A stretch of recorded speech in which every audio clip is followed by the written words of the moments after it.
दोस्तों वैसे तो हमें पढ़ाया जाता है कि अंग्रेजों ने हमारे देश को बहुत लंबे समय तक लूटा, लेकिन वास्तविकता में कहानी यह है कि 125 लोगों ने मिलकर के कंपनी का निर्माण किया भारत के अंदर, जिसको हम लोग ईस्ट इंडिया कंपनी के नाम से जानते हैं।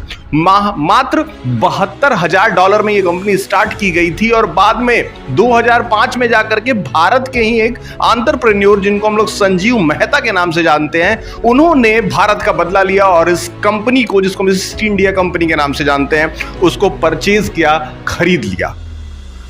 दोस्तों लगभग ये 1599 की बात है, जब भारत के अंदर काली मिर्च जो था वो सबसे महंगा स्पाइस माना जाता था और इस काली मिर्च स्पाइस को दूसरे देशों में ले जाकर के ट्रेड किया जाता था और इस ट्रेड के ऊपर जो मोनोपोली थी वो डच की थी।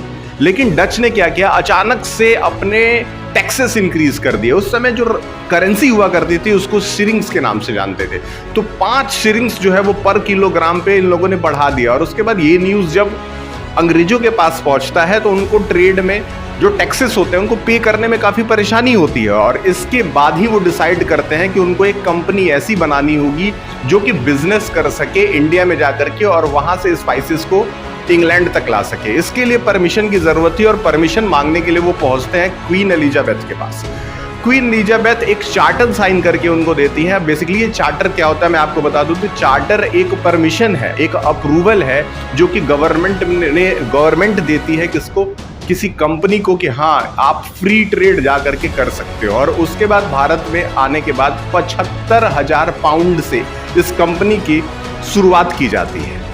तो क्वीन एलिजाबेथ ने ईस्ट इंडिया कंपनी को कुछ अनलिमिटेड अमाउंट ऑफ पावर दे दिया। सबसे पहले तो उन्होंने ये बताया कि जो अटलांटिक ओशियन है, जहां पे पहले से ही इंग्लैंड बहुत सारा बिजनेस कर रहा था, उस एरिया को छोड़ करके जो बाकी का पूरा केप ऑफ स्ट्रेट नाम से जो उसकी साउथ अफ्रीका के आसपास का एरिया है और इंडियन ओशियन है, उसके सराउंडिंग में जितने भी एरियाज आते हैं वहां सब पे आप ट्रेड कर सकते हैं।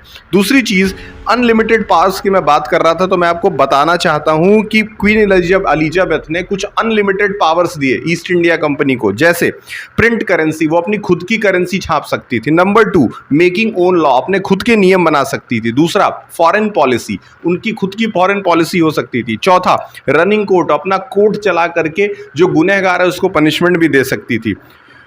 आर्मी अपनी खुद की बना सकती थी। और लास्ट में आता है ज्यूरिडिक्शन, यानी कि जजमेंट करने के लिए उनको किसी भी एलिजाबेथ की जरूरत नहीं है और इंग्लैंड के कोर्ट की जरूरत नहीं है, वो खुद से ये सारा पावर इंप्लीमेंट कर सकते थे। इसलिए आप विश्वास कर सकते होंगे कि ईस्ट इंडिया कंपनी के पास कितना ज्यादा पावर था उस